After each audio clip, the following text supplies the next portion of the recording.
अस्सलाम वालेकुम my page family, कैसे हैं आप सब लोग। उम्मीद करती हूँ खैरियत से होंगे।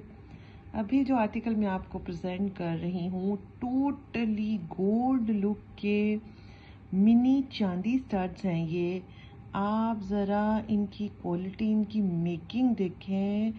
इतनी बारीक बारीक डिज़ाइनिंग की गई है। दरमियान में डायमंड कट फ्लावर है, साइडों पे वाइट कोन्स लगे हुए हैं और फिर बाहर बड़ा ही खूबसूरत सा कटिंग के साथ फ्लावर बनाया गया है। अब यकीन करें, कैमरा इसकी खूबसूरती को कैप्चर ही नहीं कर पा रहा, जितने खूबसूरत ये स्टड्स बने हुए हैं।